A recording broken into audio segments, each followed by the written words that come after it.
Good morning and welcome to the third outcome area working group meeting for the tribal collaboration outcome. A few housekeeping items before we begin. Next slide, please. Thank you.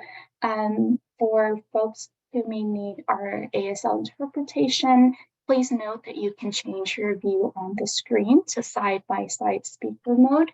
For the best viewing experience, closed captioning is available at the bottom of your toolbox on the bottom of the screen. Please feel free to introduce yourself in the chat. Use the chat throughout the meeting to ask any questions, and we'll try to respond appropriately between our agenda items.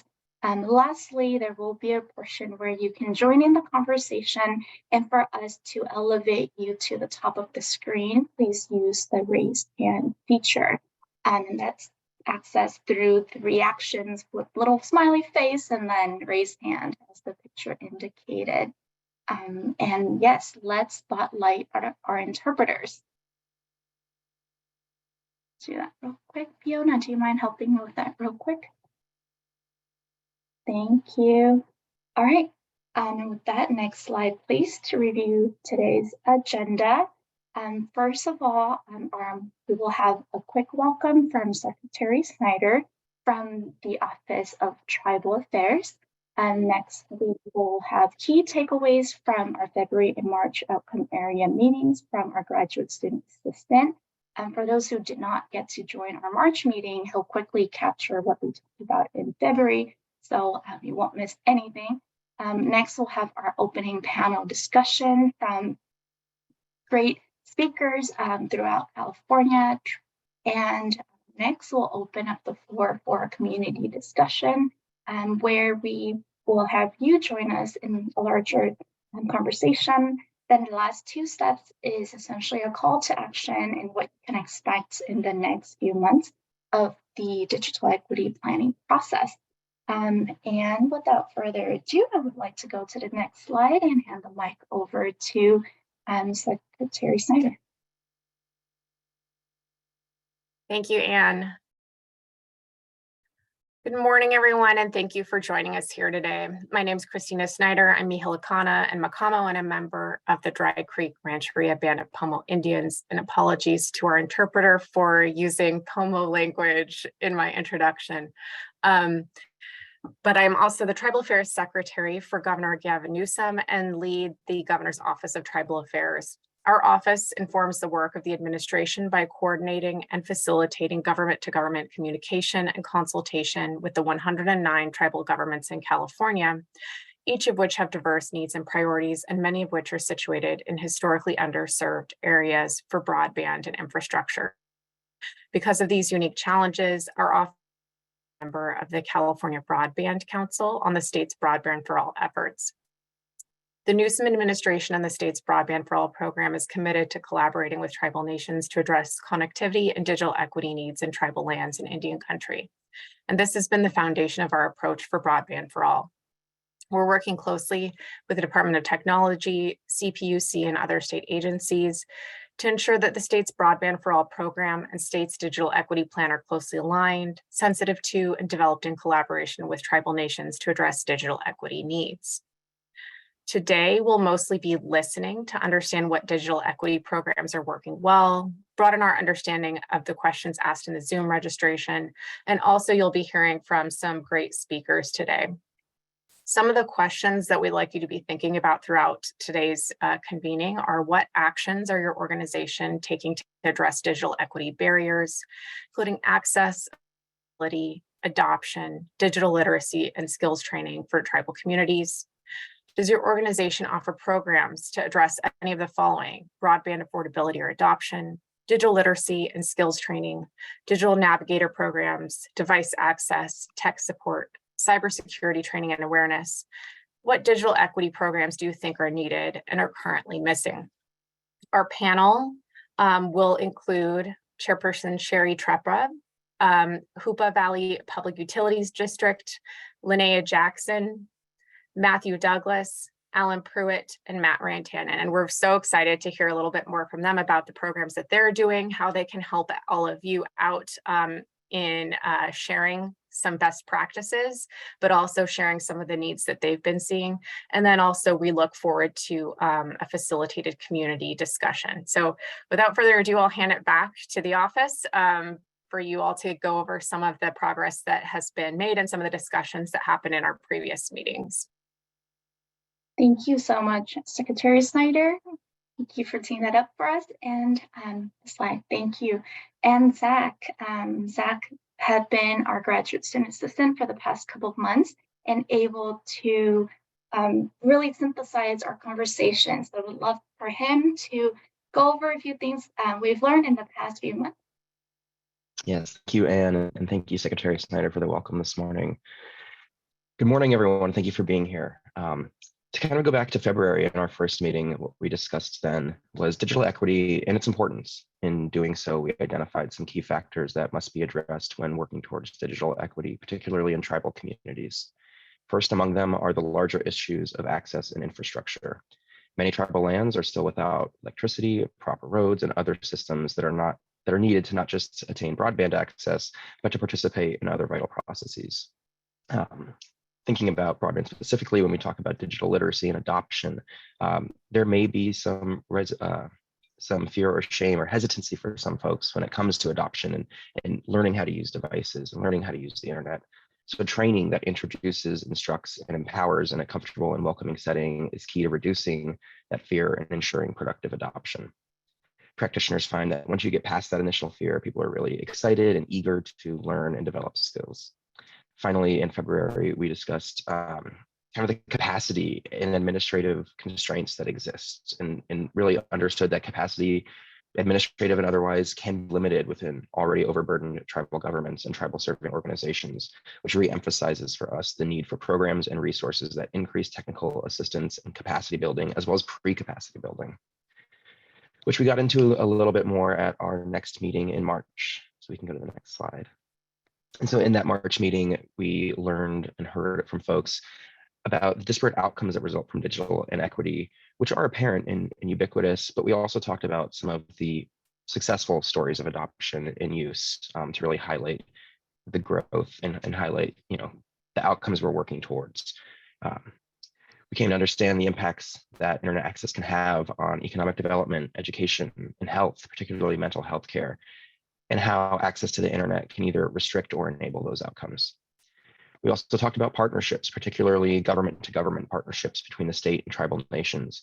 We understand how key those are, but how they really need to be done correctly through comprehensive engagement. And that has to recognize the positionality of the particular tribal nation the state may be engaging with. Especially on the state side, we have to be really intentional about the difference between an informational session or a consultation or an engagement. This has to be done with the awareness of the capacity restraints that both the state and the tribes face. That brings us access to funding. Having access also incorporates the burdens of application development and everything that has to happen before you actually get the funds. Once you get those funds or a disbursement of some sort, the flexibility of eligible uses, administrative set-asides, the reporting requirements, all the work that has to be done to make the money work is really important to consider. And that creates a clear need to allocate more funding for technical assistance, pre-capacity evaluation, and other things that determine what work actually needs to be done and how. Access to funding also includes increasing the resources available to improve the data that informs different funding programs so that they will more accurately capture the real need of different communities. So keeping these factors in mind when designing new programs and distributing new resources will be key to taking advantage of this particularly unique moment to address the digital divide in Indian country. And I'll pass it back to Anne. Thank you. Thanks, Zach, and thank you for all your work. With that, I would like to move to this next slide and introduce our great speakers, starting with Andrew Roscoe, Broadband Program Specialist from the NCIA. Next, we'll go to Chairperson Trepa from the Habematol Pomo of Upper Lake, Linnea Jackson, Matthew Douglas from the Hoopa Valley Public Utilities District, who I believe is joining us in person at the Broadband Bootcamp, Mr. Alan Pruitt, Economic Development Specialist from the Quasan Indian Tribe. And lastly, Matt Rantanen, one of our co-chairs, the VP of Tribal Broadband at Golden State Network. So with that, Andrew, would you mind starting us off? Thank you, Anne, and good morning, everyone. My name is Andrew Orozco. I am a Federal Program Officer for the Tribal Broadband Connectivity Program at NTIA. Previous to NTIA, I served as the Planning Director for my tribe, the San Pasqual Band of Mission Indians in San Diego County. First, I'd like to thank the state, Secretary Snyder, Mr. Adams, and their teams for giving me the opportunity to say a few words today and the effort that they've put forth so far with tribal engagement. I'd also like to thank Chair Trepa and all the tribal leadership joining us today to participate in today's discussions. Digital equity is a topic that I believe holds equal weight, if not more, to actual connectivity. A little bit about NTIA's Digital Equity Act. It was allocated over $2.7 billion and consists of 3 programs. The first is the planning grant, which is being used to develop the state's digital equity plan. And then you have the capacity grant, which will then be used to implement the state's plan. And finally, there's a competitive program that is open to tribal entities, which will be used to develop and implement digital inclusion activities. From a federal perspective, I'd also like to highlight the Tribal Broadband Connectivity Program, as our program does have funding available for these types of activities. Our program uses the term use and adoption, but the activities are the same, and tribes are encouraged to apply for both infrastructure deployment, use and adoption, or both. So with that, I'd like to take a moment to talk about my unique experience with the community of San Pasqual and the engagement we conducted at the local level. Prior to 2020, we communicated with our community through text, email blast, and our website, but predominantly in person. We had some traffic with our website, and a small group had signed up for our text and email blasts, but not much adoption beyond that. Once the pandemic hit, our leadership had to immediately strategize on how to communicate and still deliver services to our community. It was a grassroots effort initially, and we began with food and PPE distribution. We distributed flyers door to door, called our community members, whatever it took to get the word out. It was during the distribution events, we would inquire if they had access to internet, text and email. So this was a great strategy to connect and gather this critical information from our community members.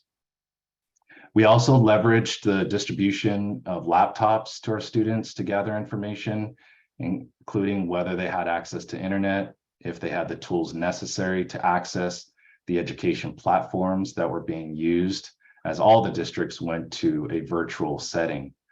This was a major challenge for our students during that time. Our tribal government had to navigate how to continue business in a digital environment. Departments and committees transitioned to rely completely on email, digital signatures, virtual meetings, etc.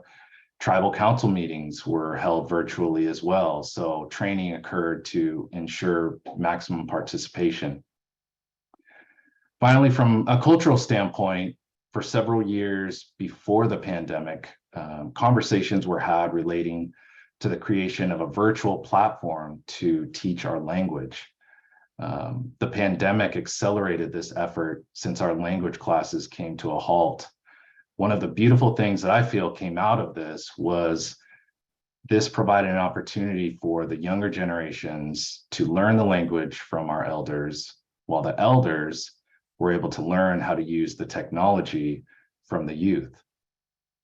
The reason why I bring up these experiences is I often think back to the collaboration, the engagement, and successes that were driven by necessity.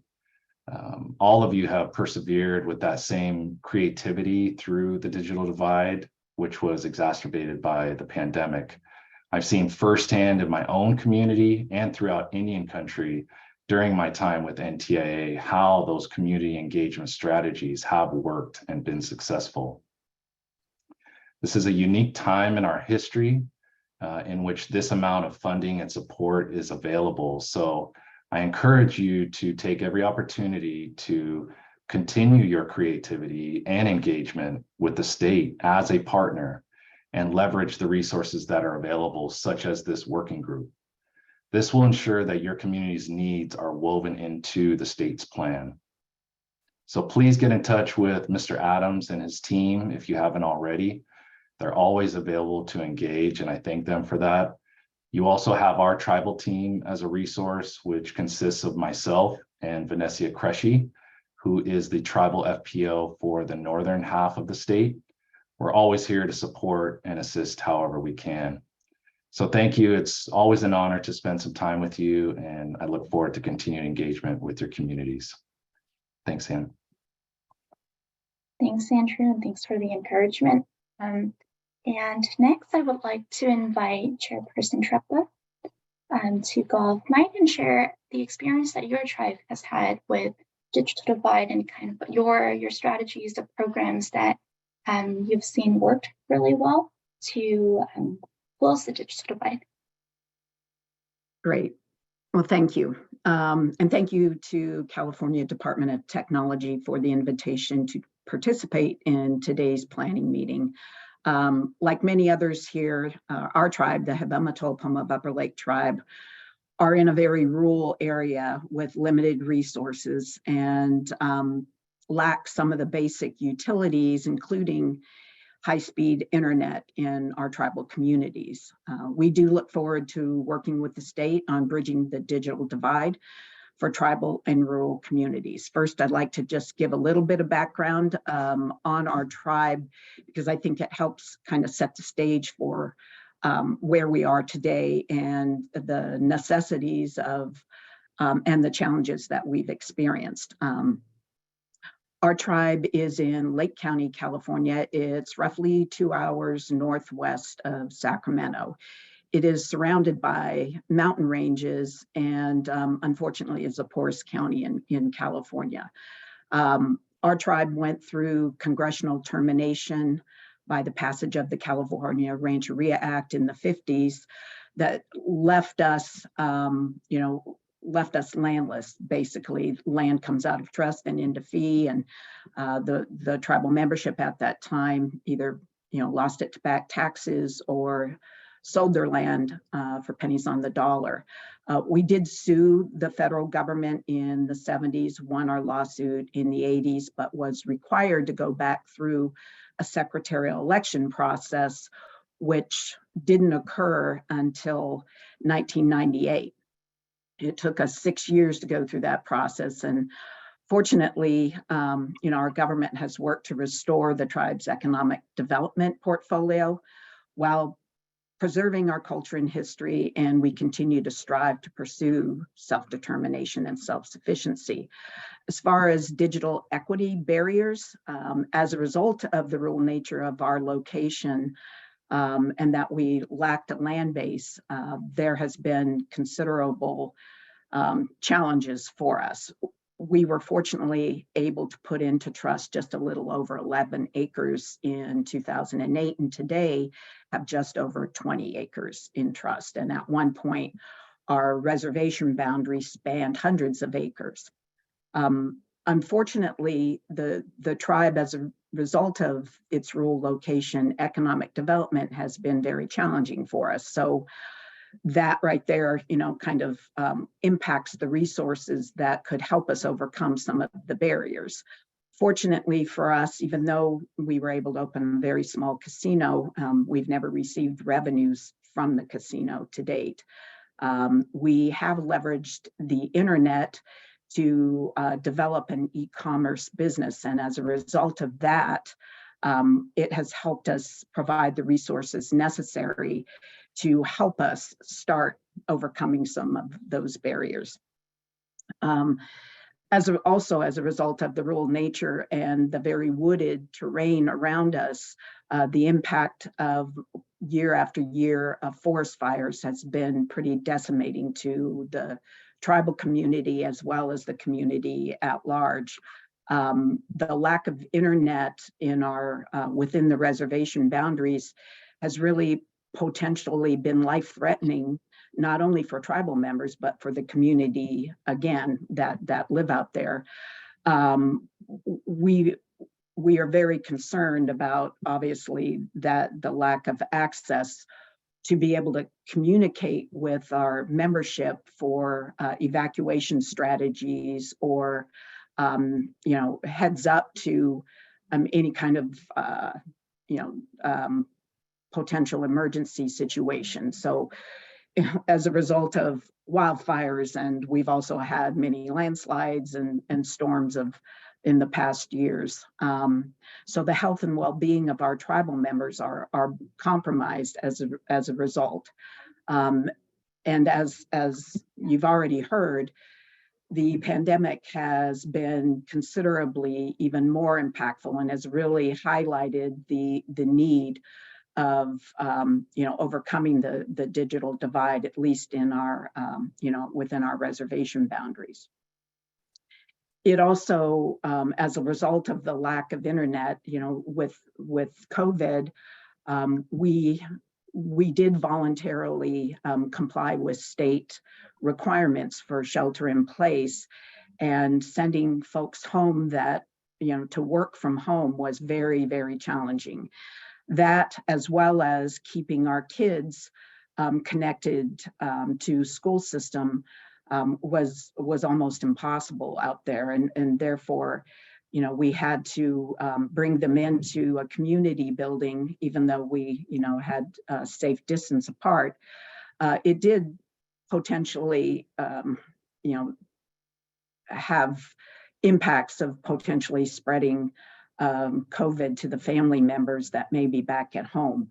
But we couldn't not, keep our kids in school and ensure that they were continually, getting the benefits of good education. What are we doing to address the issue? Well, the tribe's restored land is on Highway 20, so there is access to fiber, and therefore the casino and our businesses on tribal lands do have connectivity. We have also in 2021 applied for the NTIA broadband program. We are fortunate enough to have been awarded $500,000. Unfortunately, the original opportunity was several times that amount, and during the middle of that process, we had to revise the application and reduce it. So we are far from, in a perfect world when it comes to trying to provide connectivity within the reservation boundaries. We were fortunate enough to just be getting the award this last week. We got good news that we're going to be able to draw down the funds very soon, and we will be well on our way to working through and providing internet within our reservation boundaries. And again, that is not only to our tribal members, but to the community at large. What can the state do? Well, we can continue to work together specifically with tribal communities on this issue, develop funding and grant programs that are specifically for tribes in rural areas, potentially incentivize partnerships with tribes.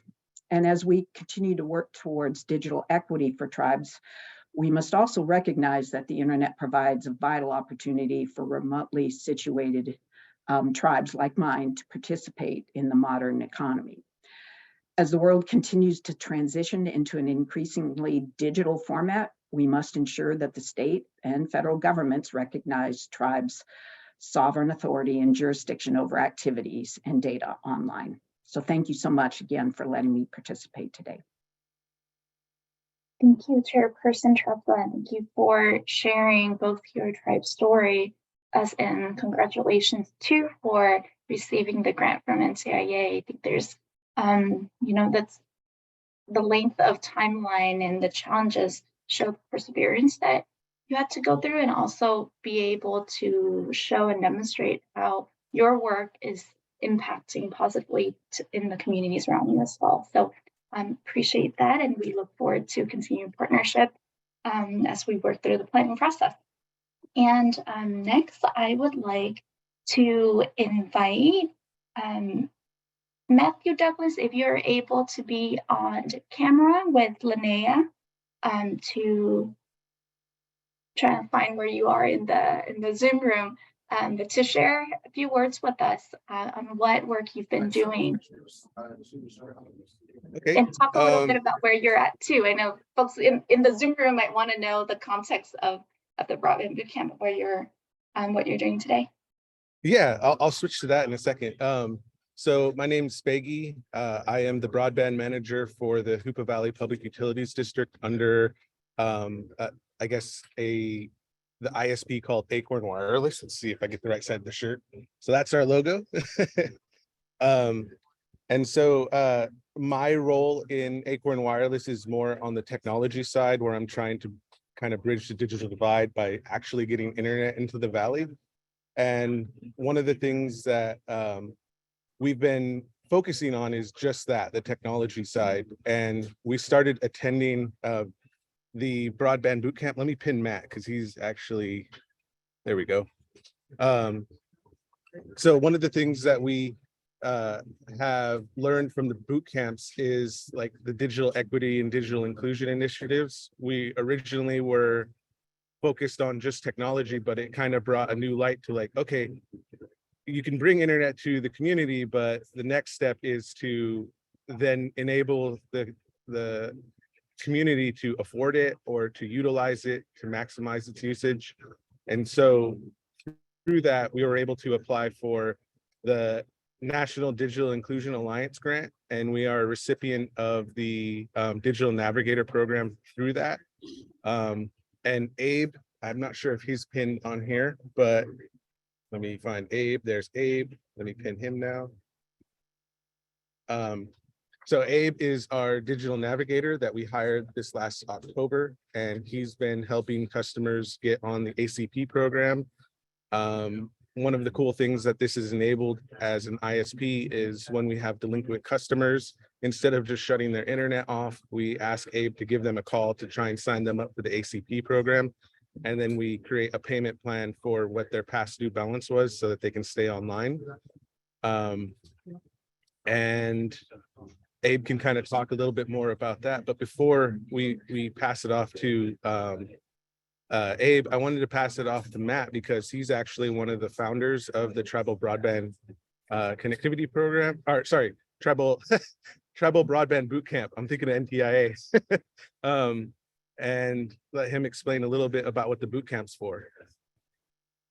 Thanks, Peggy. I hope everybody can hear me. So we are at the Hoopa Valley Tribes Fire Station and in the general purpose room.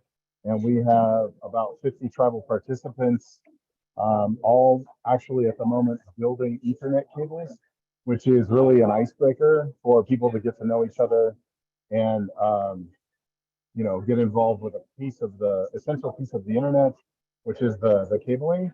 But at the same time, the experts in the room will work with those that are not experts yet and get to understand how that functionality works, crucial piece of equipment, but then also build relationships and realize that you are not building this alone in your tribe. There are many other tribes doing this as well. So I appreciate the opportunity to chime in from remote today and participate in the meeting.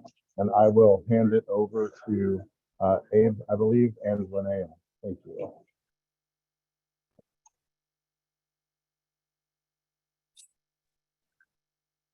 Good afternoon. It's Abraham Kamez. And like Matt said, I'm the newly hired digital navigator working under Hoopa Valley PUD Division Acorn Wireless. Since I was hired on October 31st, myself and the general manager, Linnea Jackson and Matt, were both we've worked through the access portals through Affordable Connectivity and USAC to be able to enroll and sign people up with the Affordable Connectivity Program. I'm in a really unique position as I work directly for an internet service provider. And like Matt had just stated, what we have recently been doing, instead of shutting people off that have delinquent accounts, I will reach out to them, sign them up, qualify them for the Affordable Connectivity Program to keep them connected with internet. And as they move forward, they make arrangements with billing to pay out their delinquent account. More along the lines of what we're going to be doing as we move forward. We, as participants in the Affordable Connectivity Program, we're going to be purchasing devices, and what we've narrowed that device down to is a Samsung Galaxy tablet that once we make those purchases, we'll be distributing those out to the subscribers within the Affordable Connectivity Program. Additionally, my job also asks that I work with folks in our community, and I want to specifically target more of the elder population and bridge that digital divide, in a sense, to help them feel more comfortable with the devices that they use these days, because especially with like telemedicine, because doctor's appointments and doctor's offices these days, it's internet based. It's an app that they want you to use on your smartphone to confirm your appointments and your test results and such. I've been working through this with my father-in-law. So, digital skills training, digital literacy skills. We are partnering with our Humboldt County Library. We just recently finished up a proposal where I will be having classes on Wednesdays at the local library branch, where folks will sign up specifically for certain classes, whether it be smartphone, tablets, laptops, whatever the case may be. And we're going to start at bare bones minimum, sign them up for emails, and then have the door open also to continue to assist and sign people up for the Affordable Connectivity Program. But one of the things that I do hope to incorporate in the trainings as well as the North Star curriculum. I've looked into that also, but moving forward, the internet connectivity, the broadband for all. I feel grateful to be in this position that I'm at. It's a change from jobs that I've had in the past, but to be able to connect our local people and assist them in training to be able to access, what a lot of us have taken for granted, but be able to bridge that divide. So that's what I've been working on, and I'll go ahead and mute myself and pass the torch off there to Linnea. Thank you. And Linnea, my apologies for not spotlighting you earlier as the general manager. Sorry, everybody. So as we stated, we're handling multiple events here. My name is Linnea Jackson, and I'm the general manager with Hoopa Valley Public Utilities. The Hoopa Valley Tribe has taken on the long-standing lack of connectivity within our area. So not only are we building the infrastructure, but we're helping support tribal government functions and our community functions, digital equity, those devices that we spoke about. So the infrastructure has a huge impact on every single thing that we do, whether that's tribal government operations, operations of emergency services, telemedicine, or education, economic development, cultural components of having online classes for teaching and document retention. And we look forward to partnering with our federal and state partners on building out, the areas that are rural, that have had a long-standing lack of investment. And the tribe is able to take that on, lead and operate that themselves, and train tribal members to serve our community. So everything that we're doing here has a holistic approach to not only building, training, development, but all those components. And one thing that Abe was able to mention is that not only if we're unable to serve that portion due to the current technology, we also sign our members up for different services that might not be available. So we're just not agnostic to our own. We're really trying to serve those populations that really need help with critical connectivity. So again, the Hoopa Valley Tribe, Hoopa Public Utilities looks forward to partnering with the state on multiple initiatives, and we look forward, coming from our tribal government, to be a part of the holistic solution for the state of California. So I thank you so much for the opportunity to speak. It's a pleasure, and have a great morning. Thank you, Linnea. I appreciate you for coming on and sharing and wrapping up that conversation really well. And again, apologize for not being able to spotlight you earlier. But yes, next, I think to go on to our next speaker, Mr. Alan Pruitt from the Quasan Indian Tribe. Good morning, everyone. Thank you, Ann. Appreciate the introduction. My name is Alan Pruitt. I'm the Economic Development Specialist for the Quechan Indian Tribe of the Fort Yuma Indian Reservation in extreme Southeast California. I wanted to preface my remarks with that I am not Native American and I am not a member of the Quechan Indian Tribe, but I am authorized by my director, Mr. Brian Golding Sr., and the Tribal Council to speak on behalf of the tribe. My comments are mainly going to be technical oriented. These are issues that are important not only to the Quechan Indian Tribe, but we believe that it's impactful across Indian country in California. California broadband policy decision makers and other stakeholders must ensure that its RFPs or requests for proposals include notice to bidders that coordination and compliance with these tribal laws and policies on reservations must be met. The first is TARO, or Tribal Employment Rights Ordinance. It is essential to collaborate with tribes on tribal employment rights ordinances and digital needs to respect tribal sovereignty, promote economic development, bridge the digital divide, enhance training and skills development, streamline compliance and reporting, and foster government-to-government relationships. Coordinated efforts empower tribal communities to leverage digital technologies for economic advancement, employment opportunities, and digital inclusion. The second item is business permitting. Coordinating with tribes regarding business permitting and digital needs ensures that tribal sovereignty is respected, economic development is promoted, access to digital infrastructure is improved, government-to-government relationships are fostered, cultural considerations are incorporated, data sovereignty and privacy are ensured, capacity building is facilitated, and digital entrepreneurship and innovation are supported within tribal communities. Coordinated efforts empower tribes to shape their economic futures and thrive in the digital age.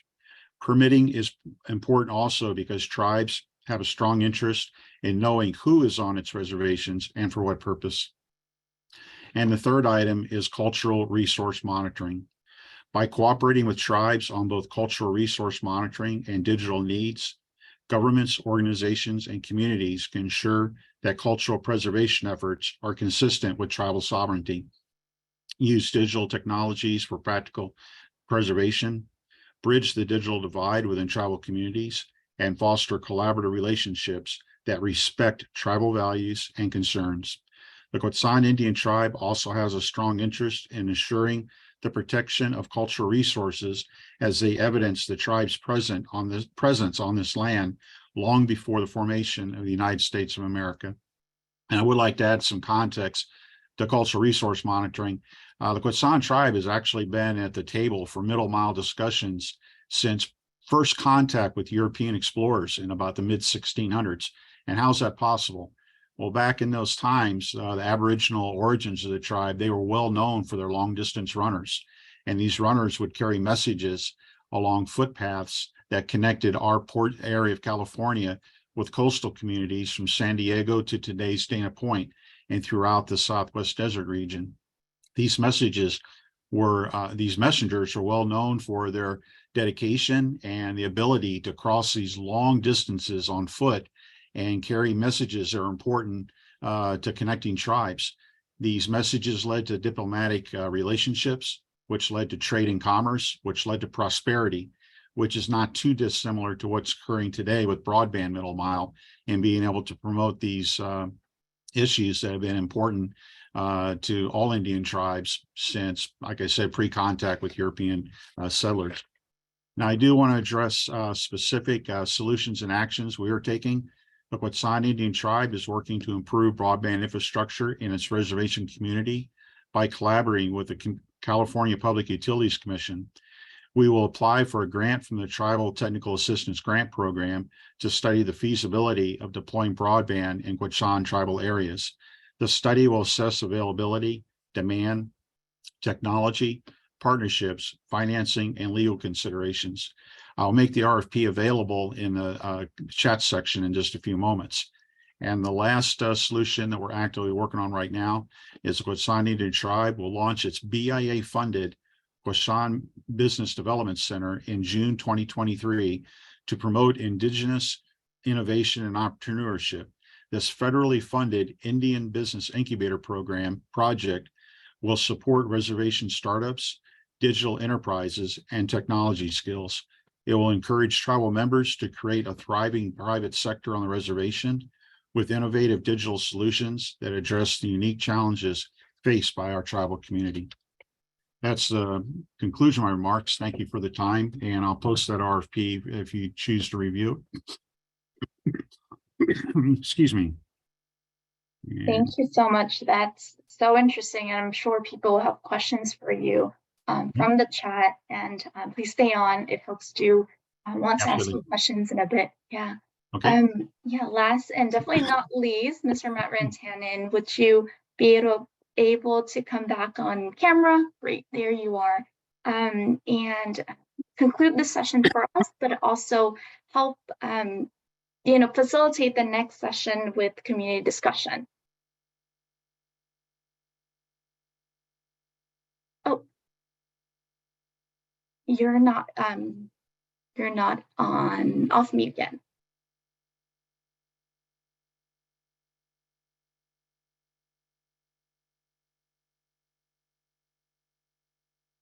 There we go. Yeah, it said the host was had to unmute me.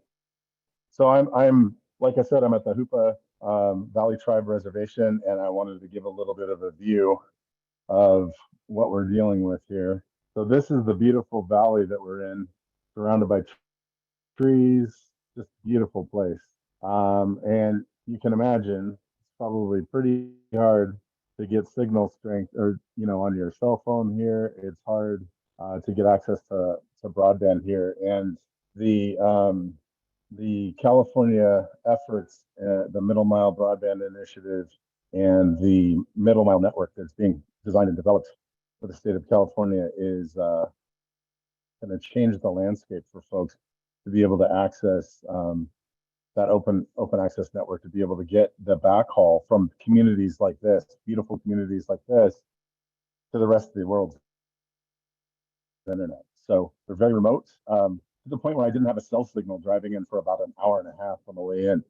So completely cut off in places, but these are the places where these wonderful people live, and we need to get connectivity there. So it's really key to be a part of all of these efforts at the state level, to be able to make sure that communities throughout California and all of Californians get access to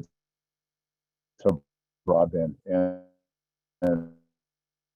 I'm just honored to be here on the Hoopa tribe and being hosted by Linnea and Speggy. The work that we do with the boot camps is really twofold. It's technological, but it's also wrapping your head around the thought process that is broadband and what that means for a tribe to manage their own broadband efforts. And it gets deep into the digital inclusion space of how do we engage our tribal members throughout this process. So yes, we can build this network, but are they going to use it, and do they understand the value that it can bring, and do they understand how to manage their digital footprint so that they're not exposing themselves to some of the sketchier bits of the internet. And so digital inclusion is a really key feature, and it's really appropriate to talk about it with the technology and the understanding of the space that we're standing in. So happy to take questions or touch on any other points if anybody would like,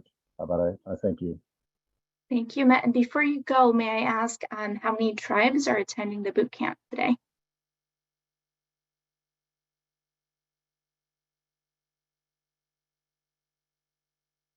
Oh no, you're still on mute. Or you went back on mute.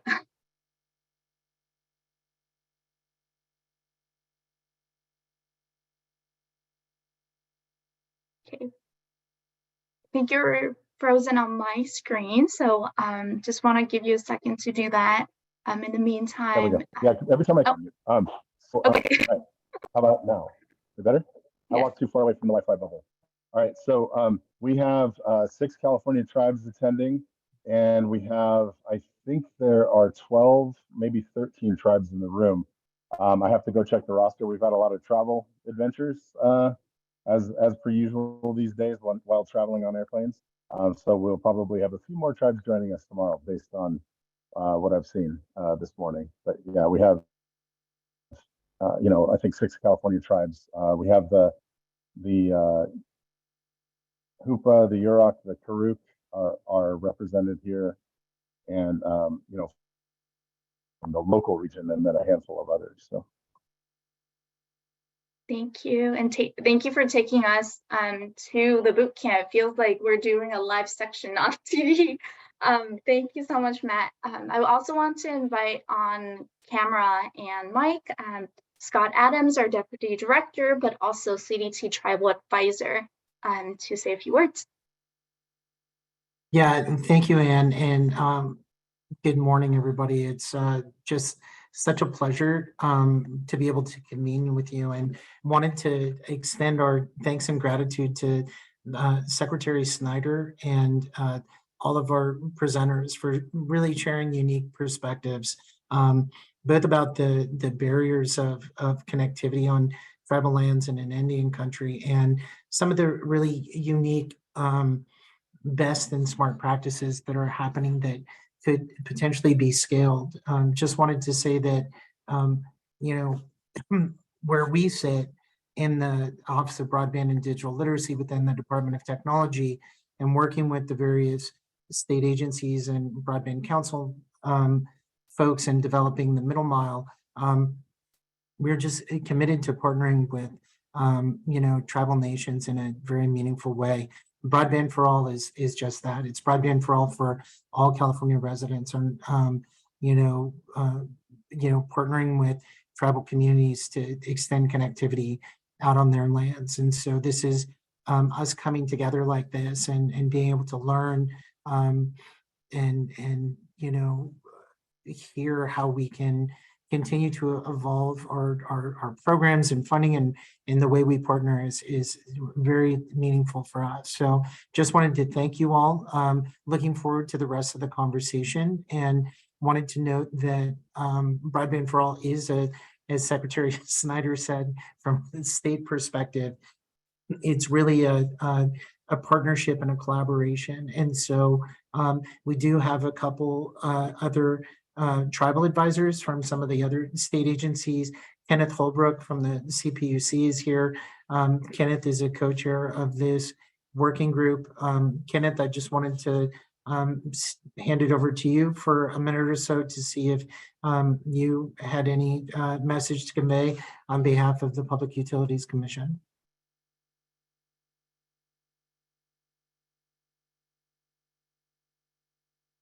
Oh, you're on mute.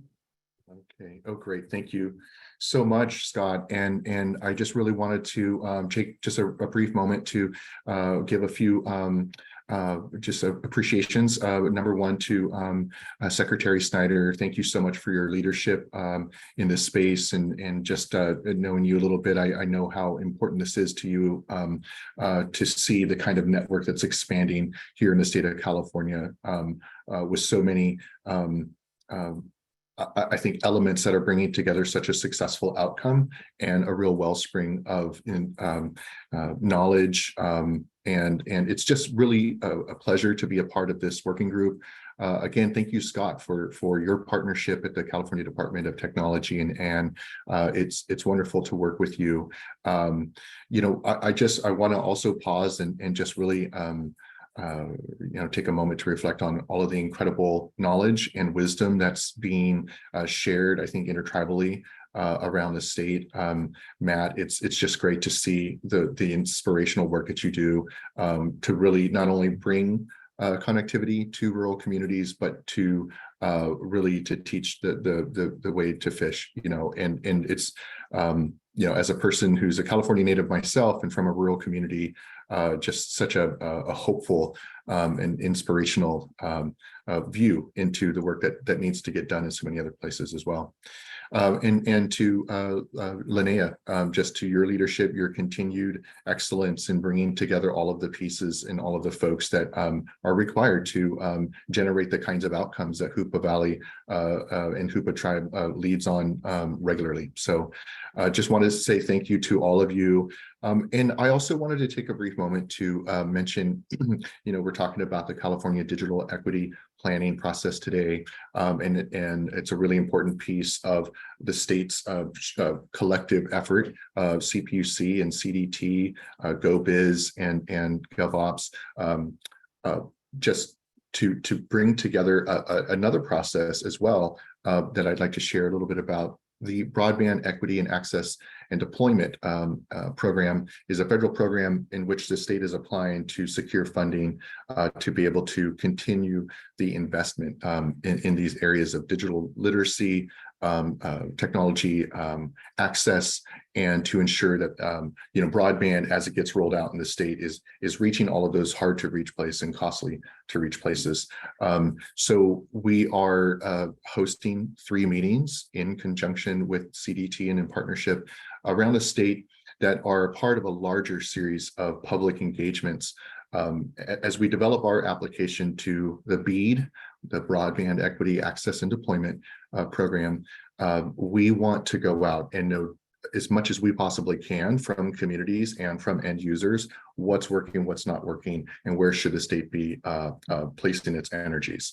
So it's a really critical process, and we just encourage tribes from around the state, not only those early adopters with a lot of capacity in this space, but also those who are more challenged with broadband access and the full spectrum to engage these meetings. We will be hosting these in-person meetings in June, and we are looking at the dates of June 20th, 22nd, and 27th to host 3 regional meetings, and the locations are being zeroed in on, and the agendas for those meetings should be published and announced in short time, probably sometime before Friday. So I will be circling back with a lot of the folks on this call and to all of the tribal leaders around the state to make those invitations, and we just encourage the folks here to, you know, elevate that message and hopefully bring tribal leadership and other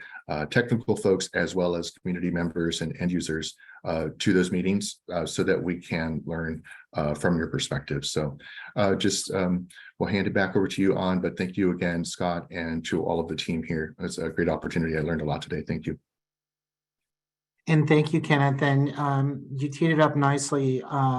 You know, a lot of state agencies are working on Broadband for All, and GoBiz has definitely been a partner on the Broadband for All digital equity and BEAD planning workshops. I do want to acknowledge that Viviana Orcutt is here. She's the tribal advisor for GoBiz, and I know you know, all of our departments are working together. So Viviana, thank you very much for being here. We want to acknowledge the partnership and the commitment that GoBiz shares, working to support all communities.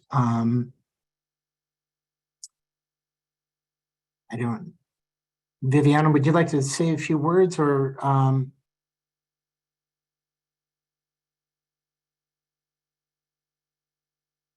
Hi, I'm not sure if I'm coming off a video here. That's right, we can hear you, Viviana. Thanks for having me today and for having this consultation. I look forward to seeing the tribes plan and implement and have a voice, I guess, in how internet's going to affect their community and the tribal communities. I have worked with many of these people throughout the pandemic, throughout the state and the tribes, and during the wildfires. So seeing the connection with the broadband and the importance with the medical community, I mean, it's such a huge, big deal in the school. And it was pretty, I worked as a liaison during that time as well, but just the importance and to know that tribes were operating during this time. Many of the tribes didn't shut down and provided services for their communities. It's a big deal. I mean, this is just a game changer, and I hope that more people join and that we can have another meeting.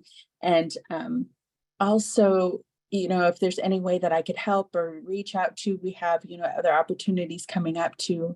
I would be glad to do that. I can drop my email in the chat and you can reach out and we can sign up for some of the SURF funding and the OPR. We have some money for economic development and planning and some other stuff dropping. So we have some opportunities. My coworker Jalea is on here. She's a great asset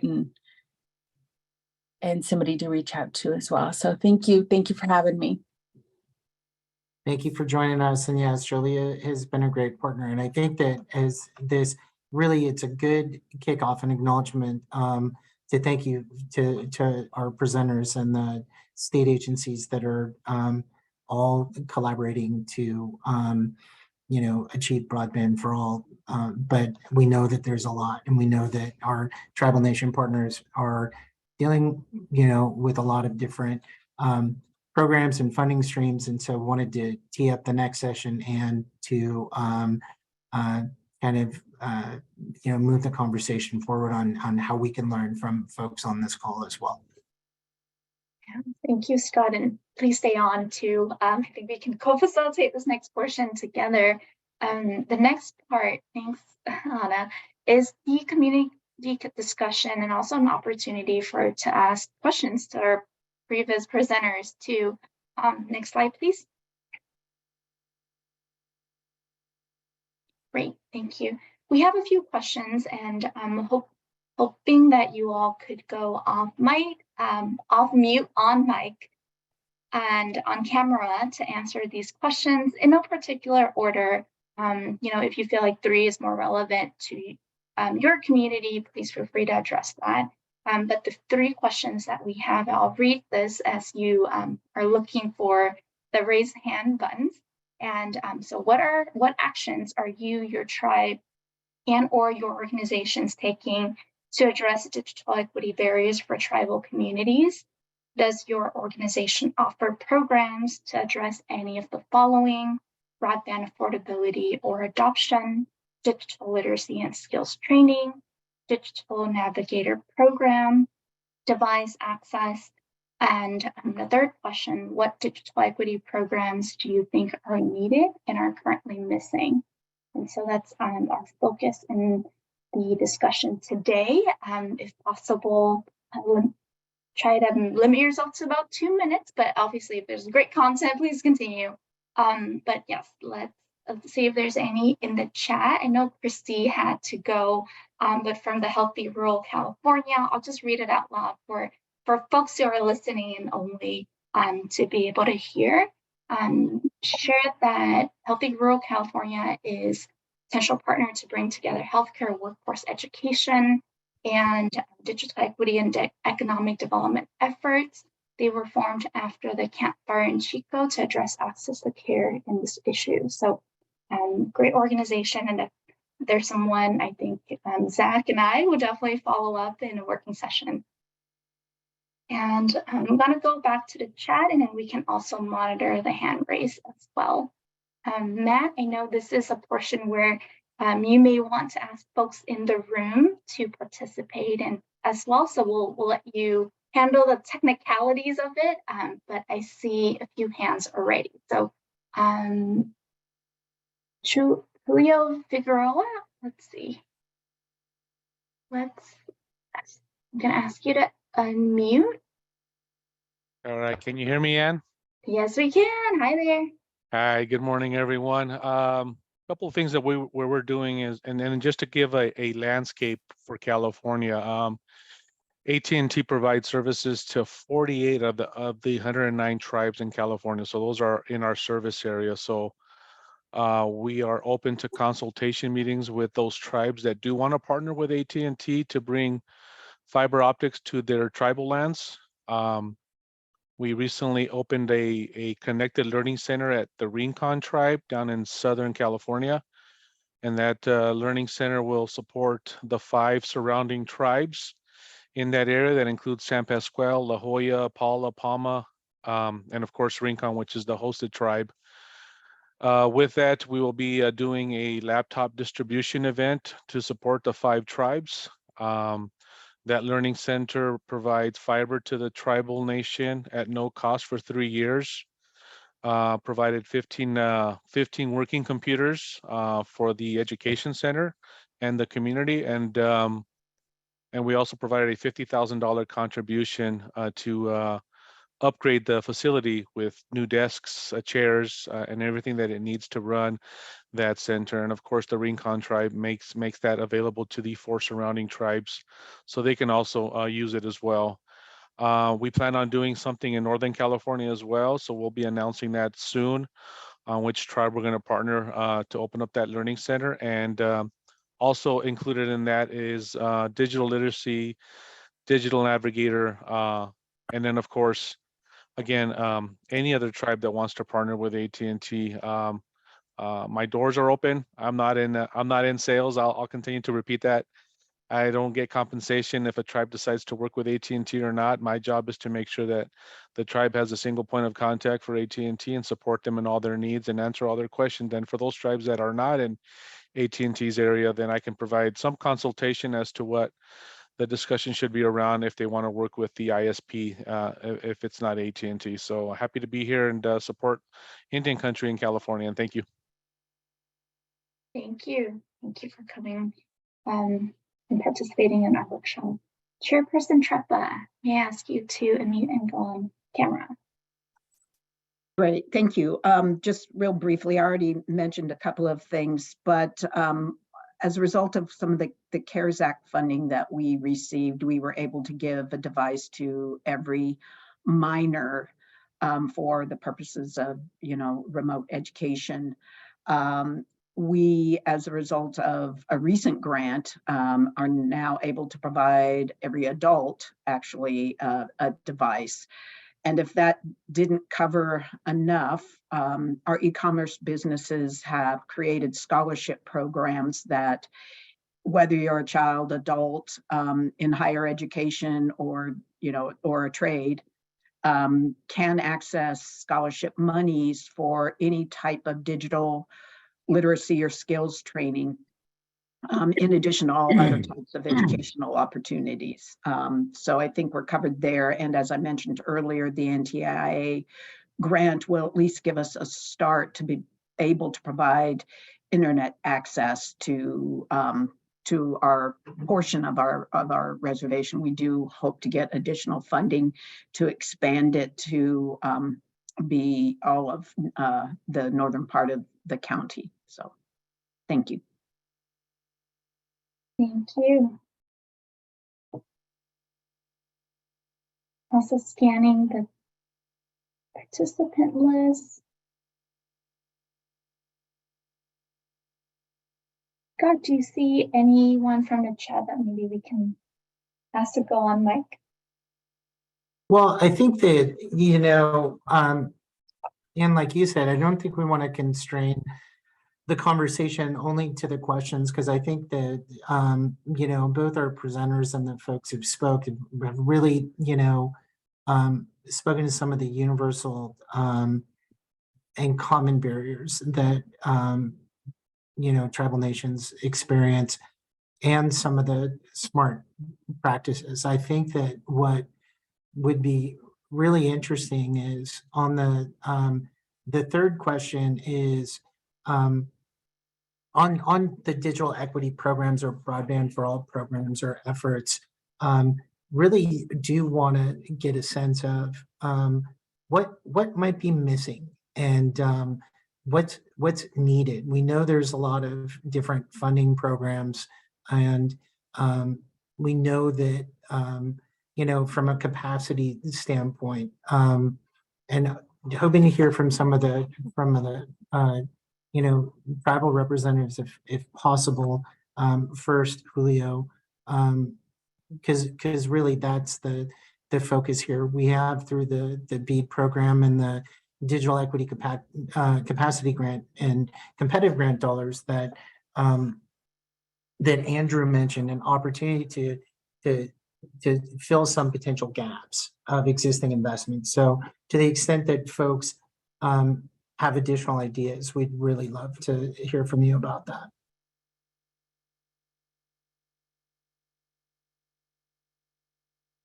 So Julio, your hand is up.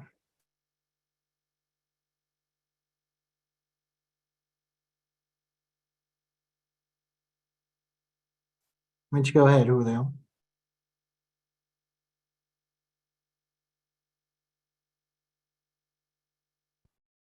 Oh, okay, now I'm on mute. Thank you.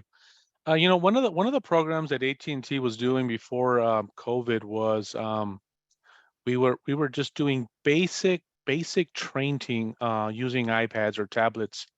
And so we would go around working with nonprofits, mainly senior centers. So it was good to hear that Matt was doing that at the center where he was at, where it was just basic training on how to send an email, how to set up an email, how to do instant messaging, how to take a camera.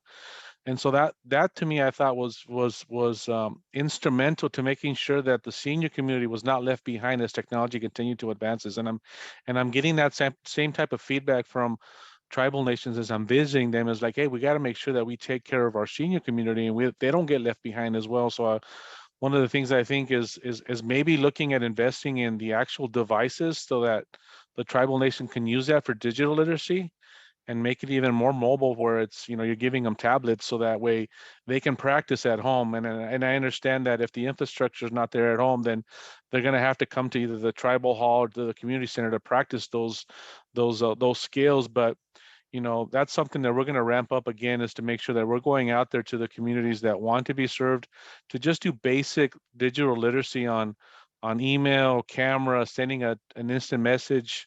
And I think that'll get the attention from tribal community and their senior folks to make sure that they're not forgotten. So that's something that we did, and we're going to start doing again.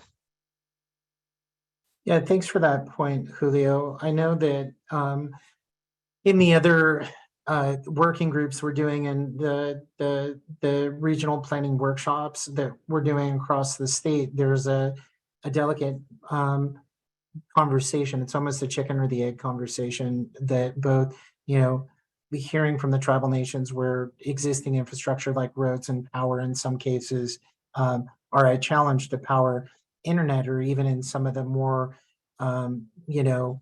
rural counties. I think one of the participants mentioned Chico and Paradise. We hear that access is one of the most critical barriers that are there. One of the things that I think that we're could always use some more guidance on is how to navigate that conversation, because the broadband adoption piece, in some senses, it's not just if we all build it that they will come and they will use it. That there are pathways to folks adopting, whether it's removing the cost barriers associated with getting home service, or obtaining a device, or potentially overcoming the fear or relevance thing. I do think that would love if any of our tribal nation partners would have some thoughts on how we can be sensitive to. We don't want to or we want to be mindful when we're talking about digital literacy and training and skills, is an important part and component of the broadband continuum, but also want to be sensitive to where there's a lack of infrastructure that it's hard to have that. So I don't know if Chairperson Treppa or Ellen or Linnea, Abraham, any folks have some thoughts on how to continue to have a thoughtful and a respectful conversation around the digital literacy piece.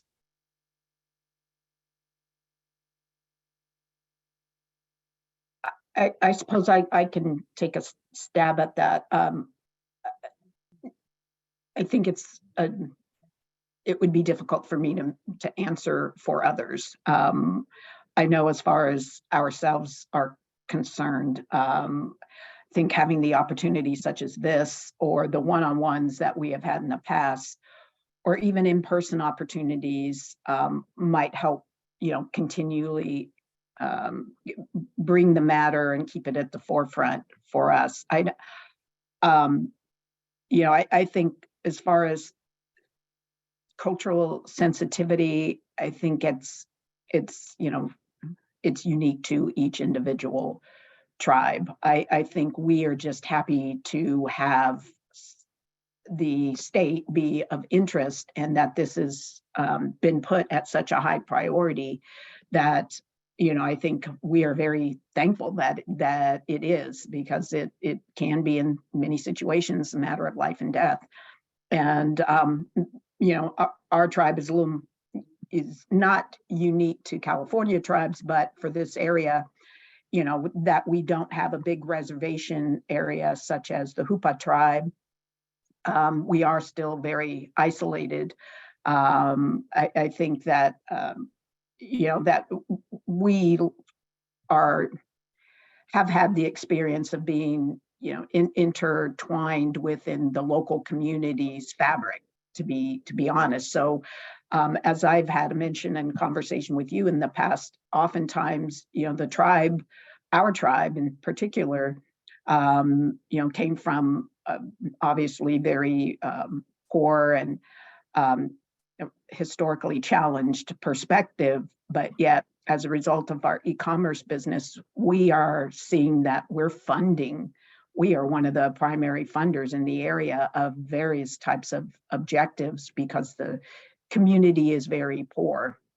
And so we have taken a leadership position, hopefully here with the broadband and the money we're getting, but also for fire abatement and things that are of vital concern here in this community that has been plagued over the years. So it's kind of unique that the tribe that has come from where the historical trauma that we have is taking a leadership role, but having the state involved and providing opportunities such as this, and hopefully additional funding, might help us resolve some of the challenges that we have from a connectivity standpoint here in our community. Thank you, Chairperson Treppa.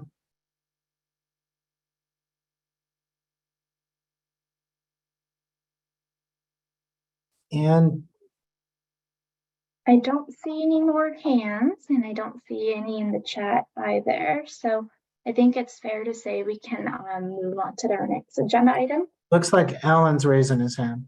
Yes? Oh. Alan, you're on mute. Or are you saying goodbye? Oh, there we go. Hi, I'll use my real hand. I can't find my digital hand, so on the screen here. I did want to make a comment, or at least an observation. In my role here as an economic development specialist, I make data-driven decisions, regardless of what the project is. And what I posted in the comments down there is a product called a demographic analysis of the Kashan Indian tribe based on the 2020 census information. This is a service that we used with our partner at Northern Arizona University, their Economic Policy Institute.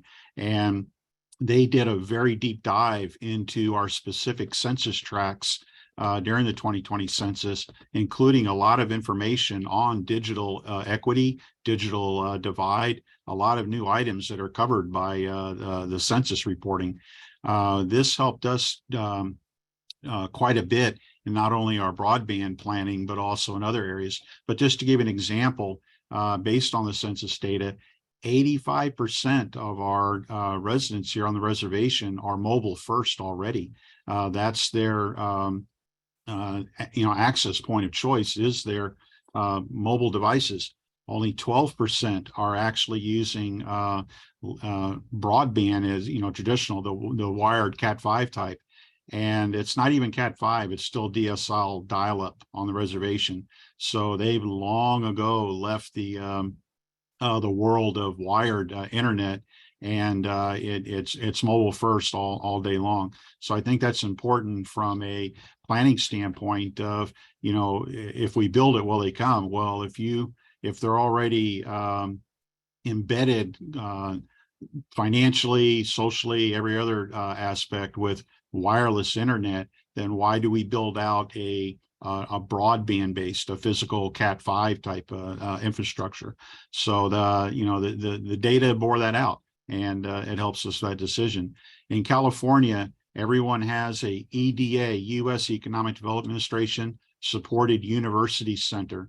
I encourage you to reach out to them and ask them for this demographic analysis. This type of support is part of their charter with the EDA to support tribal nations with this type of support.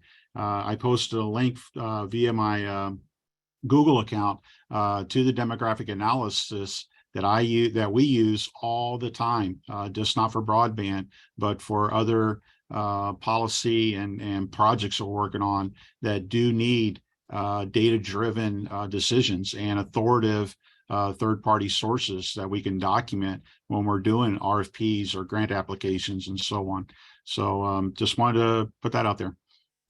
Thank you, Alan, and really appreciate the point about data driving decisions, and also on the relative ubiquity of mobile phones in some cases, because I think part of the challenge with broadband for all is it obviously is focused on connecting folks to the extent possible to wired connections and devices that can greater optimize content online than potentially mobile phones.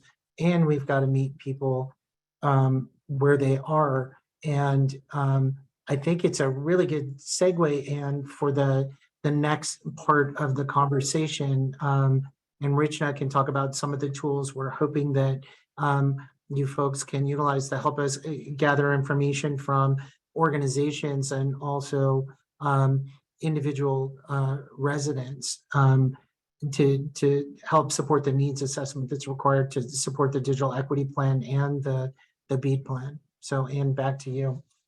Thank you so much, and I definitely agree. Can we forward 2 slides?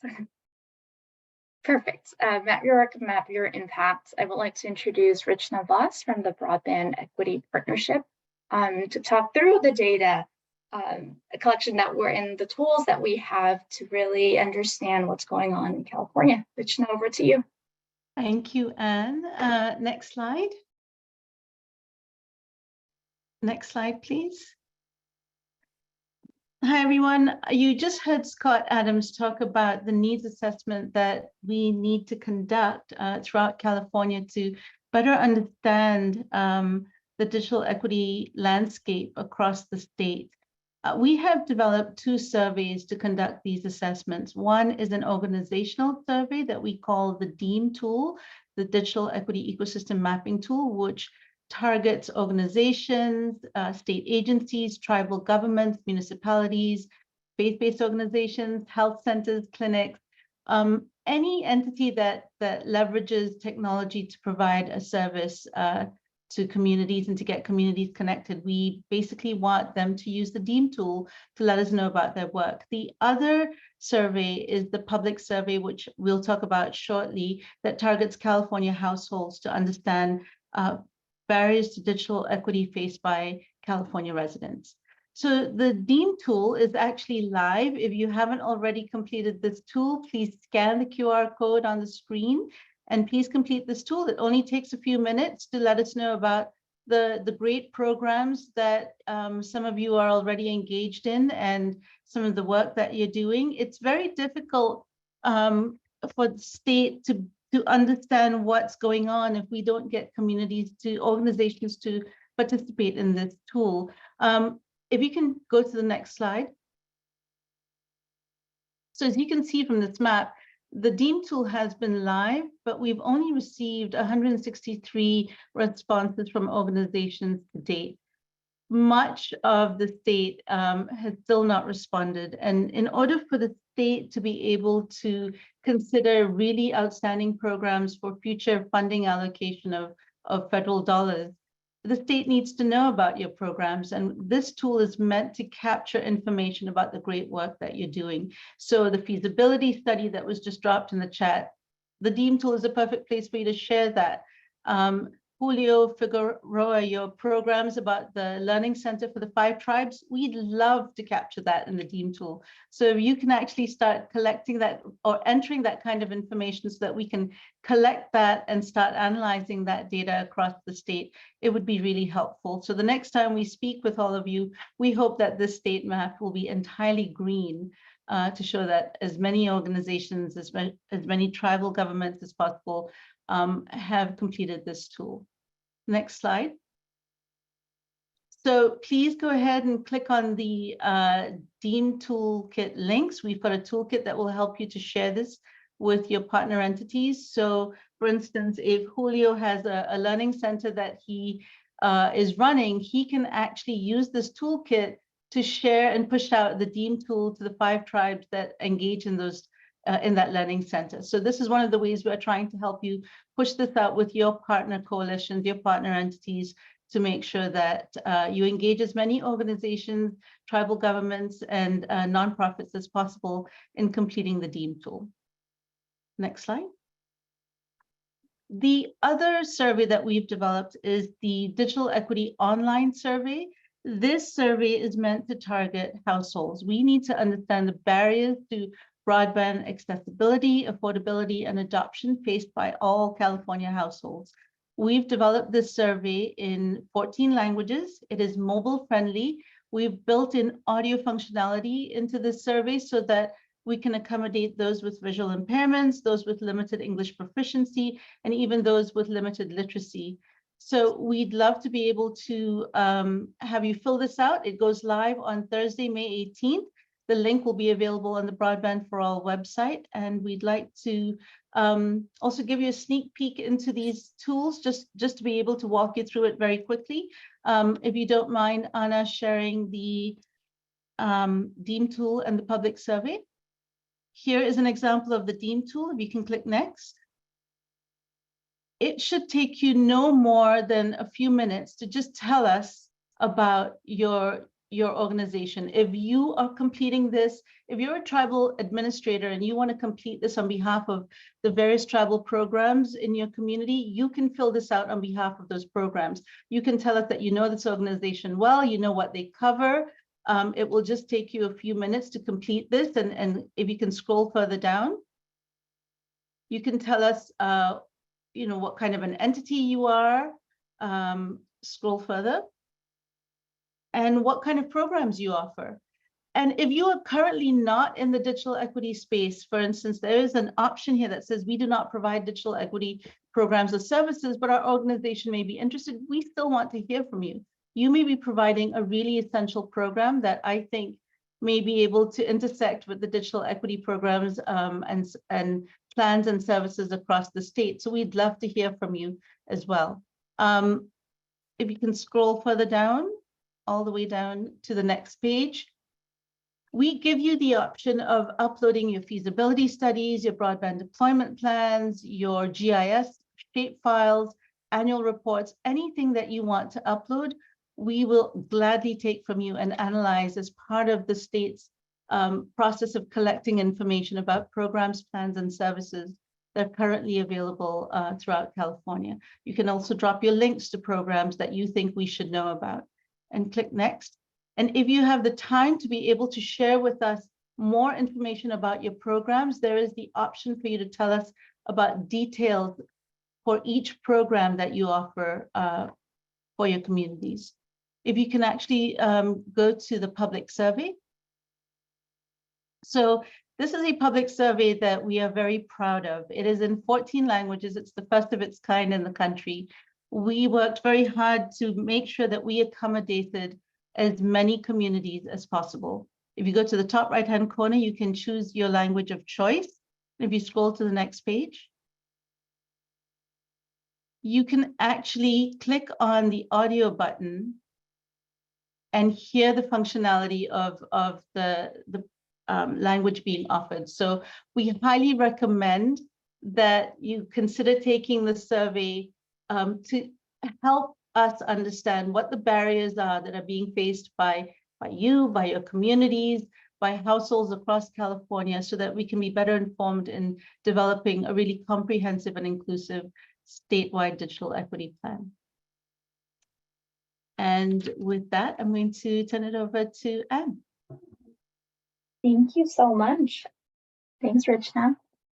And just for a few next steps, I want to highlight, in addition to our outcome area working group meetings on June 6th, we have the statewide digital equity planning group meeting as well on Wednesday, July 26th and October 25th, if you would like to save those dates.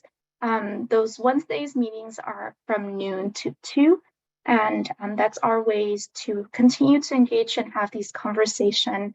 And if you remember from Ken earlier, he also mentioned a few in-person events, which we will communicate in the next couple of days. So next slide, please. And then these are our workshops as well. So in addition to those 3 that Ken mentioned, we are having 20 planning workshops throughout the states, and your community members are welcome to join any that is listed on here as well. Or today, later this afternoon, is in the Inland Empire and LA, Long Beach. Please feel free to register using the QR code. And next slide.